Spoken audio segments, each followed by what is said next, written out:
മുഖ്യമന്ത്രിയെ അനുകൂലിച്ചും തദ്ദേശ സ്വയംഭരണ വകുപ്പ് മന്ത്രിക്കെതിരെ ആഞ്ഞടിച്ചും വ്യാപാരികൾ. പഞ്ചായത്ത് മുനിസിപ്പൽ കോർപ്പറേഷൻ ടാക്സ് അടക്കാൻ ഒറ്റ ദിവസം വൈകിയാൽ 200% പിഴ ചുമത്തുന്ന ഏക സംസ്ഥാനം കേരളമാണ്.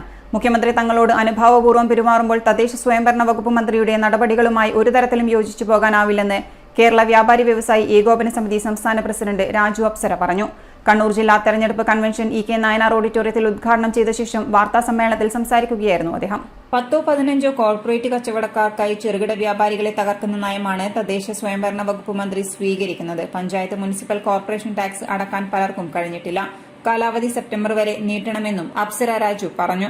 നമുക്കറിയാം, കച്ചവടക്കാർ കച്ചവടം നിർത്തി കൂട്ടിപ്പോകുന്ന സാഹചര്യത്തിൽ ആ 200% പെനാൽറ്റി കുറച്ച് ദിവസം കഴിഞ്ഞ് വീണ്ടും 25% കൂടുതൽ അടയ്ക്കണം. ചുരുക്കി പറഞ്ഞാൽ സാധാരണ രീതിയിൽ ടാക്സുകൾ അടയ്ക്കാൻ നിർവാഹമില്ലാത്ത കച്ചവടക്കാർ ഈ വലിയ പെനാൽറ്റിയുടെ പുറത്ത് കച്ചവടം നിർത്തി പോവുക.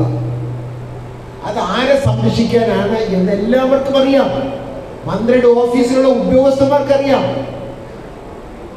മന്ത്രി കണ്ടില്ലെന്ന് നടിക്കുന്നു, ആർക്കും ഇത് മനസ്സിലാകുന്നില്ലെന്ന് നടിക്കുന്നു. മുഖ്യമന്ത്രിയുടെ സ്വഭാവത്തിൽ നിന്ന് തികച്ചും വ്യത്യസ്തമാണ് തദ്ദേശ വകുപ്പ് മന്ത്രിയുടെ സമീപനം. തീർച്ചും ജനാധിപത്യ വിരുദ്ധമാണ്.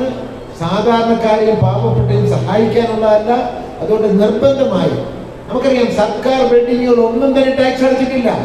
ആയിരക്കണക്കിന് 10,000-കണക്കിന് വ്യാപാരികൾ സർക്കാർ ബിൽഡിങ്ങിൽ വ്യാപാരം നടത്തുന്നുണ്ട്. അവർക്കൊന്നും ലൈസൻസ് എടുക്കാൻ പറ്റില്ല.